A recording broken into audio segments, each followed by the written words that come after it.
everybody. Welcome to Dubs Talk Live, brought to you by FitAid with Monte, Poole and Karith Burke. Monte, it feels like we've been here before talking about Warriors on the road. This one was their 30th road loss. So they've played 79 games. They only have 9 road wins this season. And it just felt like the stakes keep getting higher and higher for the Warriors because as they get ready for the postseason, this is assuming they're going to be in the postseason, when the Warriors have won a road game in 27 consecutive playoff series, you would think, okay, they need to have some sort of signature win on the road, something that makes them feel good heading into the postseason. This Denver game could have been it without Nikola Jokic. That was ripe for a win. They had their chances to win this game, and they didn't. Where do we start? Well, I'll start with the fact that before the game, they find out that Nikola Jokic is not going to play. Now, you can say, that is that a letdown, or is that do you take off some edge for that? You didn't see that in the first quarter, though. They won the first quarter by 10 points. So I thought the first quarter, it looked like a team that was, okay, tonight we're going to bring our A effort and give us the best possible chance to win a game in a tough place to win, because Denver's home record is really good. So, but midway the second quarter, you kind of saw it start to fall apart a little bit. Third quarter, it got no better. And the fourth quarter, the wheels fell off. Yeah, they came back late in the last 3 minutes. They had a 12-2 run over the last 3:22 to get back in the game and have a chance to win the game. But this is one of those games where you find out, and the Warriors have done this to themselves many times this season, you find out that on the road, it's harder to come back and win a game than it is at home. That sort of makes sense to me. Yeah, I mean. Kind of makes sense. You've seen them do it at home, come back and win games that they could have lost. Yeah. And this is a game that they could have won. They gave back in the meat of the game, the middle of the game. And the last 3 or 4 minutes, they come back and try and win the game. And it's just so hard to win a game when you're down 10 on the road in the last 3.5 minutes. And that's what happened tonight, and they couldn't quite get there. Yeah, I mean, so the stakes were, if the Warriors had won this game, again, the Nuggets without Nikola Jokic, they would have had a firm grip on the 5 seed. Yes. Now they're in the 6 seed, so that's still above that play-in line. But you're talking about the Lakers chasing, the Pelicans chasing. In fact, teams 4 through 8 all have 38 losses. So now there's even more of an emphasis on trying to win out the next 3 games, or trying to do as good as possible to feel good heading into the postseason. I don't think the Warriors are feeling good right now. All of the post-game we heard was pretty. Well, they should stark. be, because the stakes of this game were extremely high. If they win this game, they control themselves. They control their destiny over the last 3 games. If they win, it doesn't matter what anybody else does. They're going to be a top 6 team. Now they can win their final 3 games, and it still matters what other people do. Somebody has to lose now. That stinks. You don't want to be in that Somebody position. has to lose now. And the Lakers and Clippers play next week. And so if you're the Warriors, you're probably rooting for the Clippers. Because the Clippers are ahead of the Warriors. The Lakers are a little bit behind them. And so if the Lakers win that game, the Lakers pull into a tie with the Warriors, which means they move ahead of the Warriors because the Lakers own the season series because they have the tiebreaker. The Clippers have the tiebreaker because they won the season series. If we get to the Pelicans, the Pelicans have the tiebreaker right now. They tied the season series, but the Pelicans have a better conference record. So the Warriors, in terms of tiebreakers, they're L. And so they need somebody, one of those 3 teams to lose somewhere along the way for them to get to a top 6 seed. Right now they're at 6, but staying there is going to be tough. What you just said reminded me of something of, the regular season is so long. It feels like these games don't matter. But honestly, go back to those 2 games against the Pelicans in November. Steph didn't play, Clay didn't play, Draymond didn't play, both nights. Wiggins didn't play. Back-to-back both nights. And the team was like, okay, we're going to rest our guys. Listen, I say this as someone who supports rest nights, but here's the consequences of that. The games come back to bite you. In the buns. I mean, there have been a number of games this year that bite the Warriors in the buns, but you lose the tiebreaker because you lost the first 2 games there. I mean, you don't lose it. It's a 2-2 tie. But if you have the tiebreaker by winning one of those 2 games, then the Pelicans can't catch you if they have the same record as you. I mean, so now they can. Look at this cluster. I mean, look at this cluster. And yes, give credit to Denver. They are the top team in the West. They're fighting for their lives to get that 1 seed. But yeah, the Warriors had a, let's say, golden opportunity tonight to get one of those signature wins on the road. A win that they really needed, and they just couldn't get it done. They had their chances. This was only a 2-point loss. But Monte, as I'm looking at the box score, cold shooting tonight really hurt them as well. The Warriors with only 9 3-pointers, 21%. But I'm also looking at some rough 3-point shooting for Steph Curry, for Klay Thompson.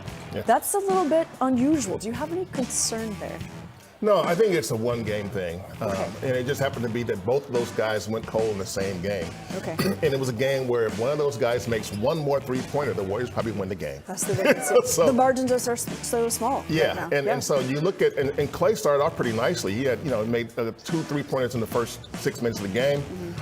Made 2 of 3, with 3 of 6 in the first quarter. After that, he was 6 of 22 from the field. And he was after that, he was 3 of 13 from 3. Yeah. So Klay cooled off. He had a chance to win a game with the shot at the open look with about 10 seconds left.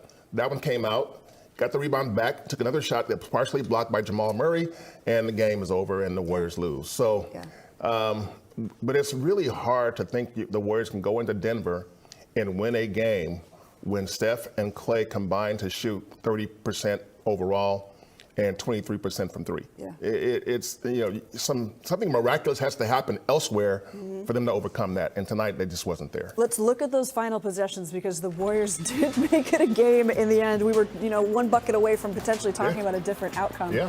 That, I believe, was Steph Curry's air ball. Dante gets the rebound. Klay hits that insane 3 That's crazy. From the corner.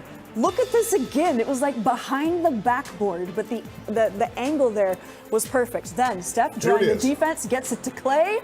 First shot, no good. Gets his own rebound for another chance. No. Jamal got a piece of it. No. Yeah. No. And you'll notice that if Steph wanted another shot, I mean, the ball went right to Klay, I do understand, but Steph was over in the wing, wide open there. So I like how that played out. They had chances to win. I don't think Klay had enough time to pass it to Steph and be sure that Steph could get a shot off. So he had to shoot it, and Murray got enough of the ball to where it just knocked it off course. I don't know if it's going to go in, but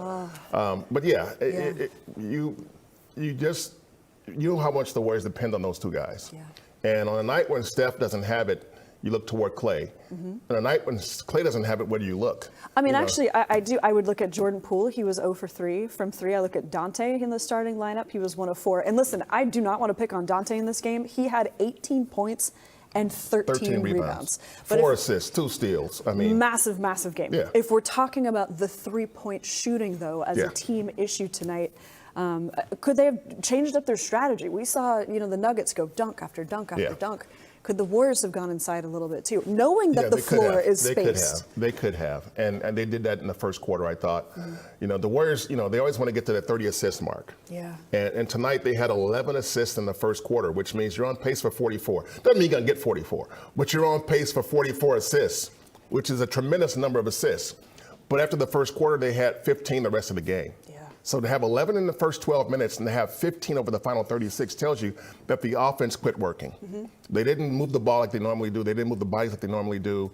And you saw a lot of standing around watching somebody take a shot. And that is not the way the Warriors win games. Okay, we're talking about a road loss, and we have yet to discuss turnovers. 15 turnovers, 17 points gifted to the Denver Nuggets, and in a game where this was only a 2-point margin. Some of that was an issue. I mean, some of the timeliness of those turnovers hurt because in the first quarter they didn't give them any points off turnovers. But Denver gave the Warriors 19 points off their turnovers too. So I look at it as kind of a wash. But when you look at the fact that the Warriors offense quit operating the way they need to operate to be successful against a team, even Denver's still good even without Jokic. They're still a good team. Michael Porter Jr. is a killer.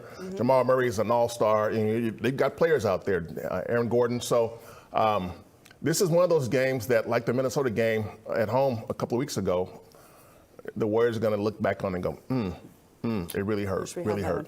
When Steve Kerr is saying post-game, we lost our focus, when he says we had several mindless possessions, fought in the last 4 minutes, but didn't deserve to win that game, that sounds some alarm bells. We've got Steph Curry, a little bit of bonus sound from Steph. Let's see how he's feeling after this game. Just a reminder, we need to win out. control your destiny in the sense of, protecting our home court on Tuesday, and then going to SAC, going to Portland, getting wins. But it's just understanding that there's a sense of urgency on these last 3 games, and not only just the wins, but again the vibe that you create going into a playoff series, because that does matter. Finishing strong, finishing with a sense of purpose and how we're playing on both ends of the ball. And you want to feel good about yourself when you turn the clock to the playoffs. So both of those things, we can control if we want to. Is that part of what makes tonight tough as well? Because going into this game, if you had won out, you had won your last 4 games, you would have finished in the top 6. There was no way those 3 teams could have caught you, because you would have been stuck at 37 losses. Yeah, we knew that, and you also know the way that we started the game gave us a kind of a clear lane to take control of that game, and again we let it slip. So it's frustrating for all those reasons. But like every team says in the NBA, and it's true, because games come really quick. You got to be able to move on and not let it bleed into how we play on Tuesday. All right, so Steph just said it plainly. He said, we need to win out. I guarantee you that was the conversation in the locker room after this game. He also added that you have to get the vibes right heading into a playoff series. Yeah. I don't know if the vibes have been right for the Warriors this season. This has been a weird one for them. And they're heading into the postseason maybe a little unsure, maybe a little unfamiliar with themselves, because if that flip switching, had to get my words right there, is going to happen. Have we seen glimpses of that? Like, it's been possible for them to do that this season? Yeah, I mean, it's happened a few times, but it's always been at home. Mm-hmm. It's always been at home, and now they have 2 road games left and 1 home game. And again, Sacramento is still playing for something. Mm-hmm. Sacramento's a tough place to play. The Warriors have already lost up there. Portland is not playing for anything, but yet Portland came up today and beat Minnesota. They would still love to be spoiler. Oh, yeah, Every absolutely. team would love to stick it to the Warriors. But it's going to be so hard for Portland to win games, even though they won today in Minnesota, without James Lillard. Mm-hmm. I mean, so the Warriors, even if the Warriors win on Tuesday against the Thunder, win on Friday against Sacramento, win on next Sunday against Portland in Portland, that puts them at 44-38. If the Lakers are at 44-38, the Lakers are ahead of them. Mm-hmm.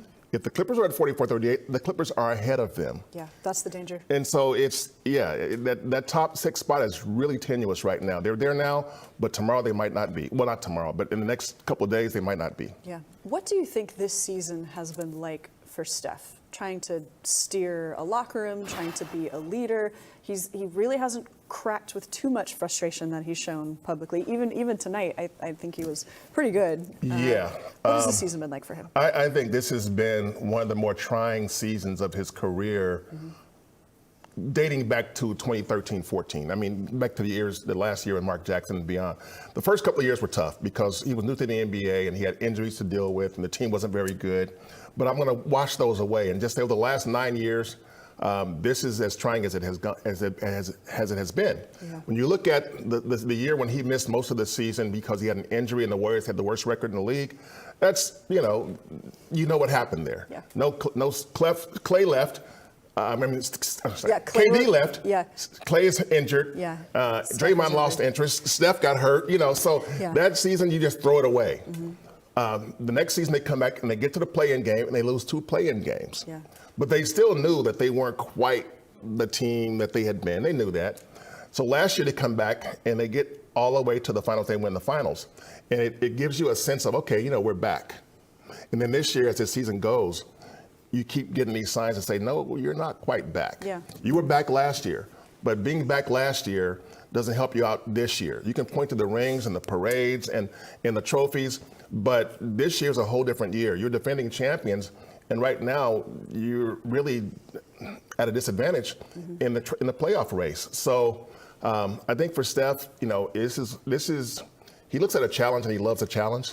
But this has been a huge challenge. Yeah, 9-30 on the roads. That does not bode well. The Warriors currently in 6th. All right, Kevon Looney back in the starting lineup. Let's talk about Loon. Let's talk about maybe how much fluctuation could happen in that starting lineup. We'll be right back when Dubs Talk Live, brought to you by Fit Aid, continues. Dubs Talk Live is presented by Fit Aid Clean Energy and Sports Recovery, the energy drink for athletes. Fit Aid Energy is naturally sweetened with only 15 calories, no sucralose, no aspartame, and no compromises.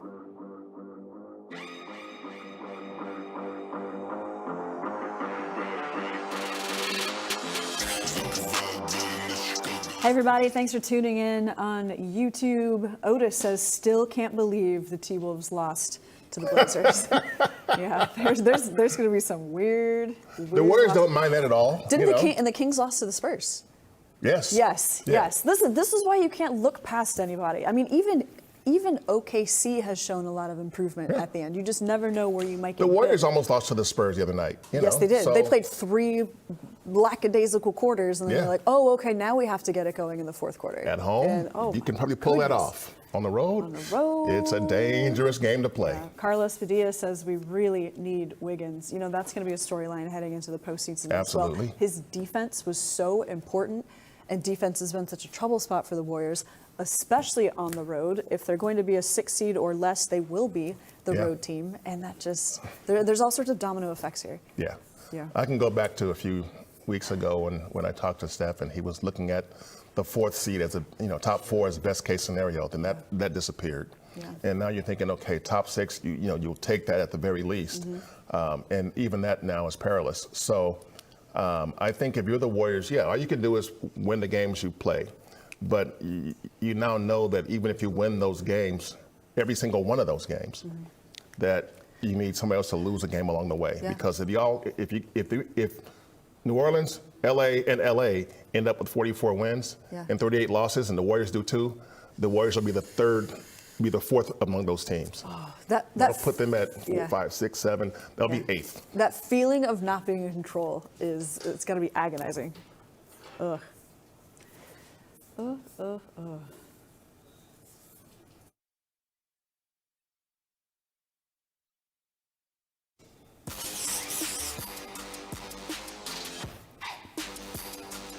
Hey everybody, welcome back to Dubs Talk Live, brought to you by Fit Aid. So the Warriors got the win on the glass. Okay, all right, 57-47, the differential there, led by Kevon Looney with 14. Plus 10, yeah. Kevon Looney with 14 total rebounds. And shoot, I just had this note about Looney. He's leading the NBA in offensive boards. I think it's at 261. And I'm struggling here, Monte. I'm trying to tell you that he's the leader in franchise history. For the first time in like 20 years, he's had the most in franchise history. This game, this show. Looney's offensive rebounding on this season has been essential. Has meant so much to this team. Yeah. I mean, some of their comebacks were really built around as much around his offensive rebounding as around anybody shooting. Because his offensive rebounding gets Steph and Clay and Jordan the extra shot. Yes. And so when you got Looney in there doing the dirty work, which he enjoys doing, and playing every single game, which he enjoys doing, and getting that rebound with 3 minutes to go and you're down 5 and you need a 3-pointer to get within 2, and getting the rebound and kicking it out to Steph or Clay or Jordan or somebody, and they hit the 3, then that's what Looney you need him doing, and he's doing that. And so I just think that when Looney signed his new contract, I thought he's worth more than that. He's worth more than that. But he wants to be here. Yeah, he does. So and I go back to what Sean Livingston once said when he re-signed with the Warriors. He said, you can't put a price on happiness. That's true. And so Loon is happy being here. So that means he sacrifices a couple $1 million. So be it. So be it. So be it. If it makes him happy to be here, sometimes you look at Gary Payton, got a huge contract and left town, but you think he's happier here? Yes. Yes. You still got the money, Listen, though. for Looney, and thank you for saving me there, because I found the note, leads the league with 161 offensive rebounds, most for Warriors in a season since 2003-2004. Eric Dampier was the guy who led there. Okay, Looney, respected here, knows his role here. So a lot of understanding for why Looney is here and playing the way that he is. All right, Looney was in the starting lineup tonight, which I was wondering if Nikola Jokic was going to play. Okay, not surprising there. Right. They kept him in the starting lineup. Yeah.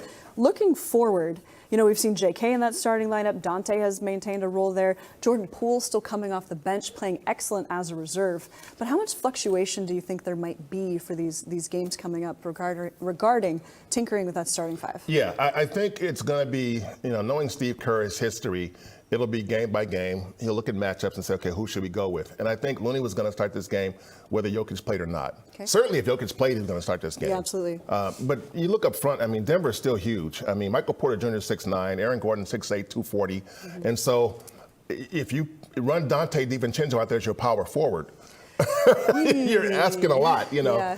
And so in this case, you have Dante out there and he can kind of come down as a guard. And Draymond can be a power forward. He can guard an Aaron Gordon or Michael Porter Jr. Mm-hmm. But I think for the next game against Oklahoma City, I think Steve will look at the lineups and say, look at the matchups and say, well, let's see who gives us the best chance to get off to a good start. I would think that based on the way they started this game, he would probably stick with Loon. Okay. This was a nice start. This was only the second time in 2 months that the Warriors had a lead after the first quarter. Yeah. 10-point lead. So yeah. I would think that would be the way to go. I'm not going to read his mind, but I would think that would be the smart way to go given what they did tonight in the first quarter. Just for the sake of talking it out, sometimes Jordan Poole has been in that starting lineup. Do you think Steve Kerr would ever go back to that 4-guard lineup? There may be a game along the way that he will. I don't think it's the next game. Yeah. Sacramento, possibly. Portland, possibly. But I think right now, I think it really is a game by game. Get past Oklahoma City and then sort of, okay, let's adjust. Do we have to change anything? And if they have a successful game against OKC, that still only means they won a game at home. Okay.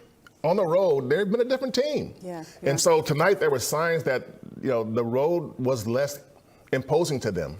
And so they came out and played really well early. I thought, okay, look at the Warriors. They've been waiting for a start like this, and they got one, and they gave it all back over the final 3 quarters. Right. What do you think about J.K.'s game tonight?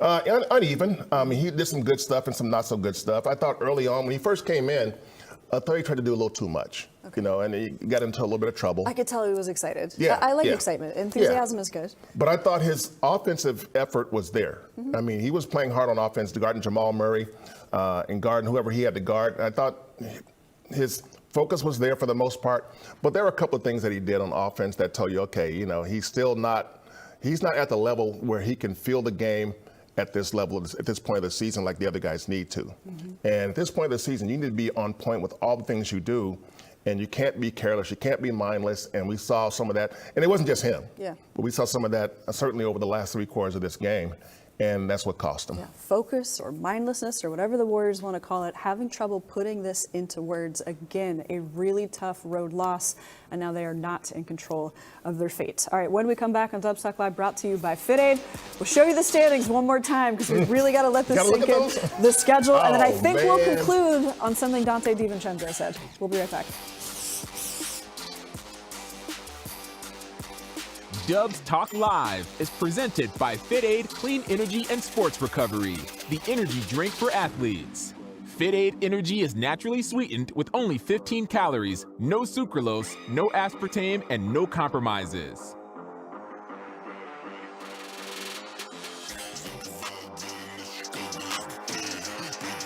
It's OKC, then the Kings, then the Blazers. Right. So they've only played 3 games against the Pelicans, lost 2, won 1? No, it's 2-2. It's they played 2-2. them 4 times. Okay, yeah. So the Pelicans have... it's 2-2. Yeah. But the Pelicans have a better conference record. Better conference record. Yeah. Okay. Yeah. Yikes. Pelicans are 28-21. The Warriors are 27-22, I think. Okay. Now, if New Orleans loses a game along the way and the Warriors win, that could change. Right. Okay. That could change. So they could conceivably, if New Orleans loses a game, they'll stay ahead of them. Okay.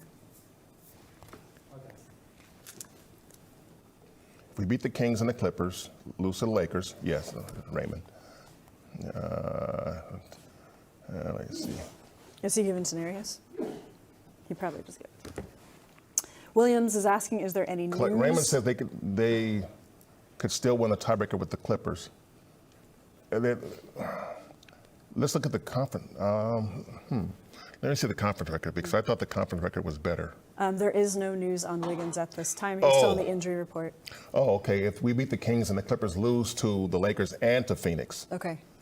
we win the tiebreaker. Okay. With better conference record. Okay. Okay. Oh, but the scenarios here, like Yeah. da-da-da-da-da-da-da-da, Yes. da-da-da-da. Yeah.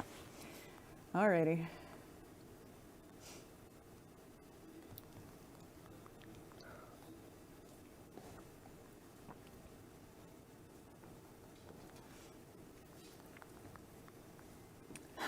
Lakers fans on a high, seeing the Warriors lose tonight. Listen, these are the trades that the Warriors, or sorry, that the Lakers made. You know, with the hopes of reaching this.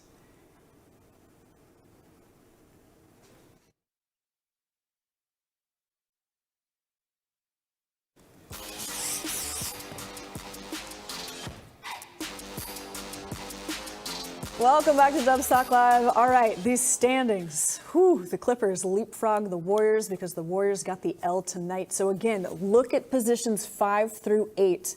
4 teams with 38 losses right there. That's how close this is. We've been talking in this show about how the Warriors are not in control of their fate. They could have had a grasp on that 5 seed, but the loss really hurt them tonight. So they are above the play-in right now. Number 6 Yes. is where they want to be. Not trying to be all gloom and doom, but we have to name this. We have to be honest. Yeah. They're not the situation they want to be. No, and Raymond Ritter from the Warriors clarified what's the situation with the Clippers and that, you know, here's the problem. The Warriors, you would think, would want the Lakers to lose to the Clippers because right now the Lakers are behind the Warriors. And if they lose to the Clippers, they stay behind the Warriors. Okay. If they beat the Clippers, the Lakers then tie the Warriors on record. And if they tie on record, they're ahead of the Warriors because they have the tiebreaker. But on the other hand, if the Clippers would have to lose to both LA and to Phoenix, and then there's a chance the Warriors could jump past them based on conference record because they would lose. I need a they would have whiteboard. lost 2 conference games. I think I'm following, but I need a whiteboard with some of this stuff. There's a lot going on. Yeah, There's yeah. a lot going on. The Warriors could have avoided this with some better play. Oh yeah, if the Warriors Yeah. win this game tonight, they're still they're driving their own bus. They're in control of their own destiny, and they keep winning. There's nobody can touch them. They're a top 16. No. Not there anymore. So here's the schedule. All right, 79 games played, 3 games left. There is one more home game that is Tuesday against the Thunder. So the Warriors taking their flight home. They usually don't play after or practice after a road game. So tomorrow, likely off, although Monte's making a face. Maybe they need a little get together. Then they have 2 days off. Then they go to Sacramento, and then they conclude the season with the Trailblazers. So no more back-to-backs. 3 games left, a little bit of time baked in there. Hopefully that works for the Warriors, and then you can see the play-in. And the postseason gets underway. My guess is that they'll get back early enough tonight to where they'll show up tomorrow and do some stuff. Okay. No, Like a but they get have what you need day. Maybe nothing they won't official. have right. Yeah. You know, maybe not a full practice. I don't think that's going to happen. But No. I do think that there will be some meeting. The coaches certainly will get together and go over some stuff because, you know, again, they no longer have solitary control of where they're headed. Yeah. They need some help. And if they get help, they're in great shape, but they got to keep winning. Yeah, this isn't like high school where you would have punishment practices. Like, okay, they're not going to be running lines. No. This is where you leave it to the players to get their stuff together. And as Dante DiVincenzo said, we have to put it together for all 48. We need to focus. We have to look in the mirror. And maybe we need to get pull our head out of our butts. That's what he said. The lack of focus has been a problem. Dante named it. All right, guys, thank you for joining us. Stay tuned for Dubs Talk, the podcast. New episode tomorrow.